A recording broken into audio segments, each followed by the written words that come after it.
this massacre, the Gaza Strip, and if you would, thank you so much. Hello. Hi. How are you?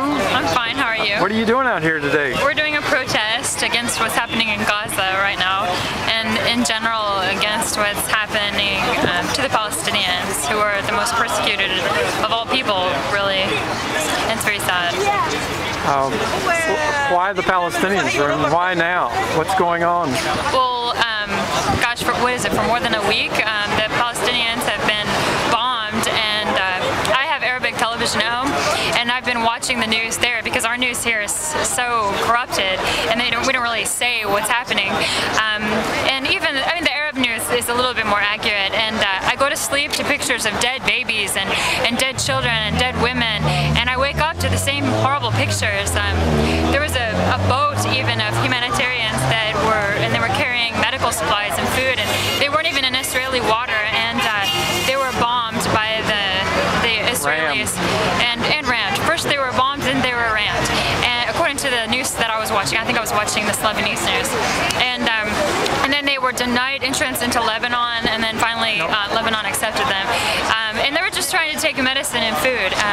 It's just extremely awful the way that they treat so many innocent people. I mean, whoever they're targeting is such a small percentage of, and I think that they're targeting it is unjust anyway, but the people that are being bombed and then now I'm sure killed in the ground war are innocent people. Just Can you tell me about the blockade, what you know about the blockade? I don't know anything about a blockade. The blockade on the Gazians? Oh, you mean that they're occupied?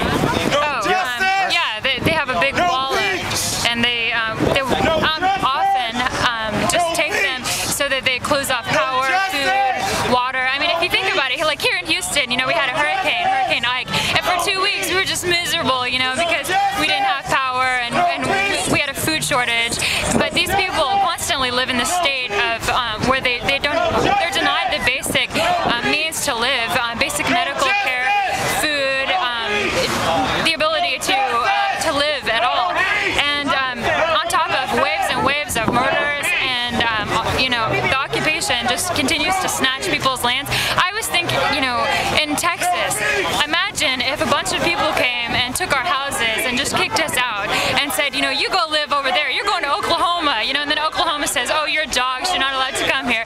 And then, you know, we come back and we'd want to take our houses. You know, Texans especially would never stand for it. I mean, we love to stand up for justice and to protect our property and our rights.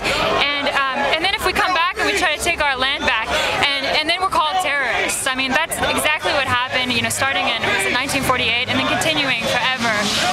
And it's the United States that continues to supply the money and the weapons and everything else. And then if it comes back on us, you know, of course we sit there and we complain, and then the media misrepresents and makes it out like it's a Muslim problem, and it's not Muslims. This is not a Muslim problem.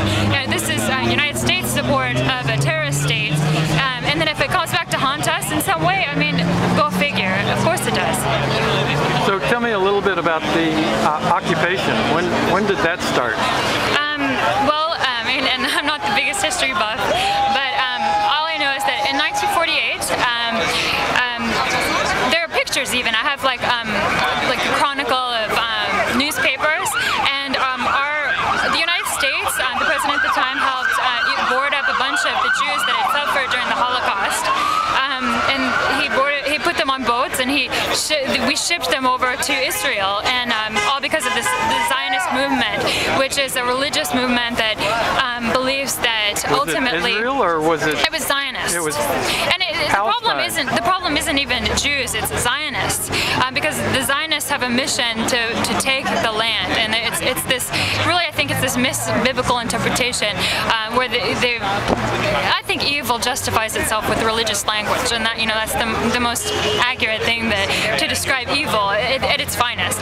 And really they wanted the land back, and so they came up with this religious justification, and they started this political movement that's attached to religion, but it's not all Jews, and it's, you know, it's not even, I'm sure, all Israelis that are in Israel. But anyway, so they took on the boats a bunch of people that had suffered, and then in the Holocaust over to Palestine, and they just at first they told the Palestinians that they were going to help their neighbors, and the Palestinians were really, a lot of them, very sweet people, and they welcome these people into their houses, and they think we're going to help them and we're all going to get along, because in the past Christians, Jews, and Muslims all lived there, peacefully. And then all of a sudden, slowly, they turn on them and they start murdering them. I mean, mass murder, and then it turns into just genocide. And if you think about abusive families, I mean, like in the United States, 1 of every 3 households has domestic violence. And you think about cycles of abuse, it makes sense, that an abusive situation that happened in Europe comes then to Palestine, and it repeats itself over and over, and then the abuse becomes the abuser.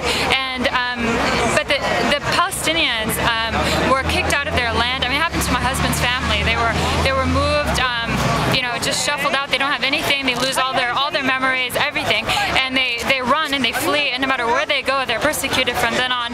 And if you read Marx, anybody about political philosophy, if you suppress people and you give them nothing and no hope and no chance to even live, I mean, of course they're going to come back and they're going to fight for justice. That's just natural. And then for some reason we hallucinate that that's terrorism, but that's not terrorism. Thank you very much. I appreciate it. Great. Thank you for coming out here today and supporting the Palestinian people. Thank you.